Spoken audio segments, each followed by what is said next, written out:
Details చూద్దాం. AP రాజధాని అమరావతిపై పూర్తి స్థాయిలో దృష్టి సారించింది ఎన్డీఏ ప్రభుత్వం. రేపు అమరావతిపై సీఎం చంద్రబాబు శ్వేతపత్రం రిలీజ్ చేయనున్నారు. ఏపీ రాజధాని అమరావతి విషయంలో దూకుడు పెంచింది ప్రభుత్వం. అమరావతి వాస్తవ పరిస్థితిపై సీఎం చంద్రబాబు సమీక్షించారు. గత ప్రభుత్వంలో జరిగిన అవకతవకలు, నిర్లక్ష్యం, అభివృద్ధికి కలిగిన విఘాతంపై శ్వేతపత్రాలు విడుదల చేస్తున్నారు. ఈ క్రమంలోనే ఇటీవల పోలవరంపై శ్వేతపత్రం విడుదల చేసిన చంద్రబాబు రేపు అమరావతిపై శ్వేతపత్రం విడుదల చేయనున్నారు. ప్రభుత్వం ఏర్పడ్డాక ఇప్పటికే రాజధాని అమరావతి ప్రాంతంలో సీఎం చంద్రబాబు పర్యటించి రాజధానికి శంకుస్థాపన చేసిన ప్లేస్ని విజిట్ చేశారు. రాజధాని ప్రాంతంలో పర్యటించి పనులు ఎక్కడెక్కడ ఆగిపోయాయో పరిశీలించారు. ఆ మేరకు యాక్షన్ ప్లాన్ రూపొందించి అమరావతి నిర్మాణాన్ని పరుగులు పెట్టించాలని సీఎం చంద్రబాబు కృతనిశ్చయంతో ఉన్నారు. ఇందులో భాగంగా క్యాపిటల్ రీజనల్ డెవలప్మెంట్ అథారిటీకి కొత్త కమిషనర్ను నియమించింది ప్రభుత్వం. రాజధాని పనుల విషయంలో వేగం పెంచాలని అధికారులకు ఆదేశాలు జారీ చేసింది. ఇక రాజధాని అమరావతి ప్రాంతంలో నిర్మిస్తున్న ప్రభుత్వ భవనాల కాంప్లెక్స్లను నోటిఫై చేస్తూ ప్రభుత్వం గెజిట్ జారీ చేసింది. తద్వారా అమరావతి నిర్మాణంలో కీలకంగా ముందడుగు పడినట్లయింది. రాజధాని మాస్టర్ ప్లాన్ ప్రకారం అమరావతిలో ప్రభుత్వ భవనాల సముదాయాలను నిర్మిస్తున్నారు. ఆ మేరకు ప్రభుత్వ భవనాల నిర్మాణం జరుపుకుంటున్న 1575 ఎకరాల ప్రాంతాన్ని సిఆర్డీఏ నోటిఫై చేసింది. సిఆర్డీఏ చట్టం సెక్షన్ 39 ప్రకారం గెజిట్ జారీ చేస్తూ బహిరంగ ప్రకటన చేసింది. మాస్టర్ ప్లాన్లోని జోనింగ్ నిబంధనలను అనుసరించి నేలపాడు, లింగాయపాలెం, రాయపూడి, కొండమరాజుపాలెం, శాఖమూరు సరిహద్దుల్లో ఉన్న ప్రాంతాన్ని నోటిఫై చేసినట్లు తెలిపారు సిఆర్డీఏ అధికారులు. ఈ భూముల్లో పూర్తిస్థాయి అసెంబ్లీ, సచివాలయం, హైకోర్టు, మంత్రులు, ఎమ్మెల్యేలు, అధికారుల నివాస సముదాయాలు నిర్మించే అవకాశాలు ఉన్నట్లుగా తెలుస్తోంది. దీనికి సంబంధించి మోర్ అప్డేట్స్ మా ప్రతినిధి శ్రీనివాస్ లైవ్ ద్వారా అందిస్తారు. శ్రీనివాస్, చెప్పండి, రేపు ఏపీ సీఎం చంద్రబాబు అమరావతి రాజధానిపై శ్వేతపత్రం విడుదల చేయనున్నట్లుగా తెలుస్తోంది. అప్డేట్స్ ఏంటి?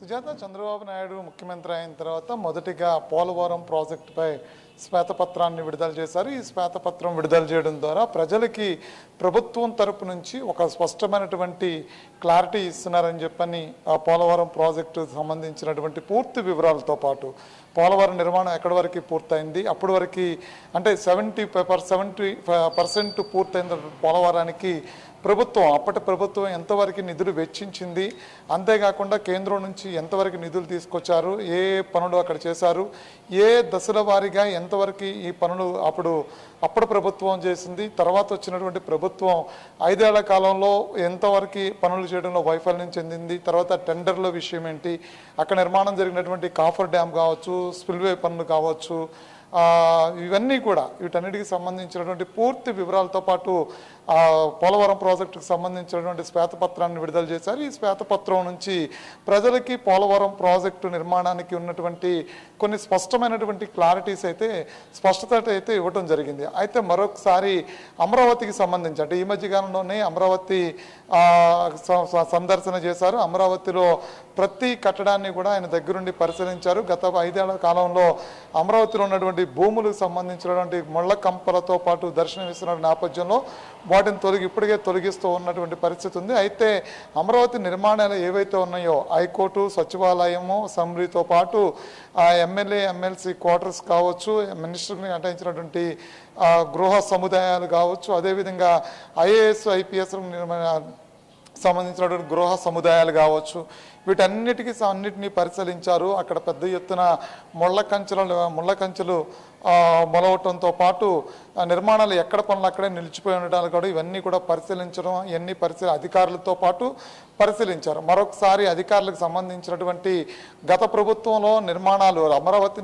భూమి తీసుకున్నది భూమి సేకరణతో పాటు ఇక్కడ ఏ నిర్మాణాలు నిర్మించాము, ఆ నిర్మాణాలు ఎంతవరకు పూర్తయ్యాయి, ప్రారంభ దశలో ఉన్నటువంటి నిర్మాణాలు ఎన్ని, అదేవిధంగా 70% నిర్మాణాలు ఎన్ని, 90% నిర్మించిన నిర్మాణం పూర్తయినటువంటి నిర్మాణాలు ఎన్ని, ఇక్కడ ఎవరెవరికి ఏ నిర్మాణాలు నిర్మించాము, R5 జోన్ ఎంతవరకు ఉంది, అలాగే R3 జోన్ ఎంతవరకు ఉంది, ఈ జోన్లతో పాటు పూర్తి వివరాలన్నింటినీ కూడా రేపు పొద్దున ఆయన సమావేశం కావాలంటూ కూడా చెప్పడం జరిగింది. అవన్నీ తీసుకున్న తర్వాత పూర్తి స్థాయిలో ప్రభుత్వం ఒక శ్వేతపత్రాన్ని రిలీజ్ చేయనున్నది. అయితే రానున్న 2 2.5 సంవత్సరాలు అమరావతి నిర్మాణం చేయడానికి, అమరావతి నిర్మాణం మొదలు పెడితే కనుక అక్కడ ఆర్థికంగా అంటే సంపదకి సంబంధించిన 33,000 ఎకరాల భూమిని ఆ విస్తరణలో ల్యాండ్ అక్విజిషన్ జరిగిన తర్వాత అక్కడ నిర్మాణాలు ఏవైతే ఉన్నాయో ఆ నిర్మాణాలు అక్కడ నిర్మించబోతున్నాము, ఇప్పటి వరకు చేసిన నిర్మాణాలు ఎన్ని,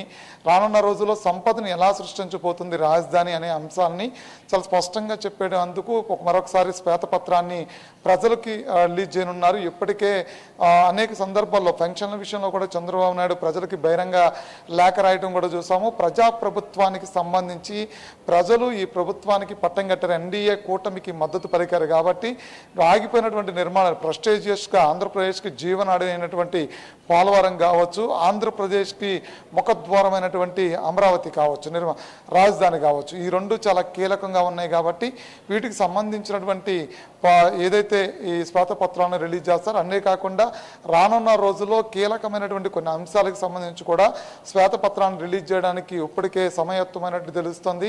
అయితే అమరావతికి సంబంధించినటువంటి నిర్మాణాల మీద పూర్తిగా అన్ని అంశాలతో కూడినటువంటి అన్ని అంశాలతో కూడినటువంటి ఒక ప్రాజెక్ట్ని ఆయన ముందు తీసుకురావాలంటూ కూడా అధికారులకు ఆదేశాలు జారీ చేశారు. సిఆర్డీఏ సంబంధించినటువంటి భూములు ఎంతవరకు తీసుకున్నాము శ్రీనివాస్, అలాగే గత ప్రభుత్వంలో జరిగినటువంటి అవకతవకలు కానీ, నిర్లక్ష్యం కానీ, అభివృద్ధికి కలిగిన విఘాతంపై కానీ శ్వేతపత్రం విడుదల చేస్తూనే ఇప్పుడు ప్రభుత్వంలో ఇంకా ఏ విధంగా అమరావతిని డెవలప్ చేయాలి అనే దానిపై అధికారులను ఆదేశించే అవకాశం ఏమైనా ఉందంటారా త్వరితగతిన? ఎగ్జాక్ట్లీ అదే ప్రొసీజర్ ఇప్పుడు చంద్రబాబు నాయుడు తీసుకొస్తున్నారు. అధికారులకి గత ప్రభుత్వంలో జరిగినటువంటి అవకతవకలు పోలవరం విషయంలో కూడా గత ప్రభుత్వం 3% మాత్రమే పనులు ముందుకు తీసుకెళ్లారు. కాపర్ డ్యాము పాడైపోయేంత వరకు కూడా అక్కడ తీసుకోవాల్సినటువంటి చర్యలు తీసుకోలేదు. ఈ స్పిల్వే పనులు ఏవైతే ఉంటాయో ఆ పనులు పూర్తి చేయకపోవటం వల్ల డ్యాముకు సంబంధించినటువంటి నిర్లక్ష్యము ప్రభుత్వం తాము ముందుకెళ్ళేటువంటి క్రమంలో ఇక్కడ కాంట్రాక్టర్ని మార్చడమే కాకుండా అది రివర్స్ టెండరింగ్కి వెళ్తుంతో పాటు కాంట్రాక్టర్ని మార్చడంతో పాటు అక్కడ ఉన్నటువంటి పనులు ఏవైతే ఉన్నాయో ఆ పనుల్ని అక్కడి నుంచి ఎక్కడైతే ప్రభుత్వం ఆపినటువంటి పరిస్థితి ఉందో అక్కడి నుంచి ముందుకు తీసుకెళ్లాల్సినటువంటి నేపథ్యం ఉంది. అయితే అక్కడి నుంచి తీసుకెళ్లకుండా ఆ నిర్మాణాలన్నీ కూడా అక్కడ ఆ పోలవరానికి డ్యామేజ్ జరిగే విధంగా కూడా నష్టం చేకూరే విధంగా కూడా అప్పుడు ప్రభుత్వం తీసుకుంది. అక్కడ కాంట్రాక్టర్ మార్చడం ద్వారా అధికారులు కూడా పెద్ద ఎత్తున ఈ అన్ని లోపాయకర ఒప్పందాలతో పాటు వెళ్ళటంతో పాటు పోలవరం ప్రాజెక్ట్ నాశనం అయిపోయింది. ఇప్పటికే నిపుణుల బృందం రావటం, దాన్ని ఎలా ముందుకు తీసుకెళ్లాలని చెప్పిన అంశాన్ని కూడా క్లారిటీ లేకపోవటం, వాళ్ళకు కూడా స్పష్టత లేకపోవడంతో పాటు పోలవరం మీద పూర్తి స్థాయిలో ఒక శ్వేతపత్రాన్ని రిలీజ్ చేశారు. అవినీతికి సంబంధించి పోలవరం భ్రష్టు పట్టిపోయిందనే అంశాన్ని చాలా స్పష్టంగా చెప్పారు. అదే విషయంగా నిర్మాణాలు ఏదైతే అమరావతి నిర్మాణాల్లో కూడా ఒక ఇటుక రాయిని కూడా పేర్చలేదు, అక్కడ పనులు మొదలుపెట్టలేదు. పనులు మొదలుపెట్టి నిర్మాణాలు పూర్తి చేస్తుంటే కనుక అమరావతికి ఒక రూపు వచ్చేది. ఇక్కడ పాలకులు కానీ ప్రభుత్వ అధికారులు కానీ ముందుకెళ్ళకపోవడంతో పాటు అక్కడ నిర్మాణాలు ఎక్కడికక్కడ నిలిచిపోవడంతో కానీ ప్రభుత్వం తీసుకున్న నిర్లక్ష్యం ఏదైతే ఉందో ఆ నిర్లక్ష్యం చాలా స్పష్టంగా కనపడుతుంది.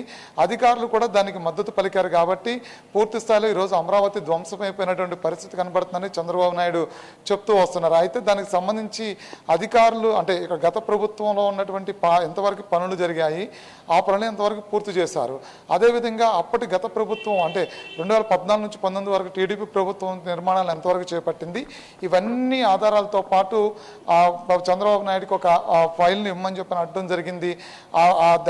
మొత్తం ఏదైతే ఇక్కడ సంబంధించినటువంటి ఫైల్ ఏవైతే ఉన్నాయో ఆ ఫైల్స్ అన్ని కూడా ఆయన ముందుకు తీసుకురావాల్సిన పరిస్థితి ఉంది. వాటన్నిటిలో కూడా ఆయన పరిశీలించిన తర్వాత అమరావతి నిర్మాణానికి కీలకమైనటువంటి అంశాలు ఏంటని ఆయనే ప్రస్తావించేటువంటి పరిస్థితి కనిపిస్తుంది. ఎందుకంటే ఇప్పటికీ అమరావతిలో చేపట్టినటువంటి నిర్మాణాలు 70% పైబడి పూర్తయ్యాయి అనేది చాలా స్పష్టంగా కనిపిస్తున్నటువంటి పరిస్థితి ఉంది. Sujatha. Right, thank you Srinivas.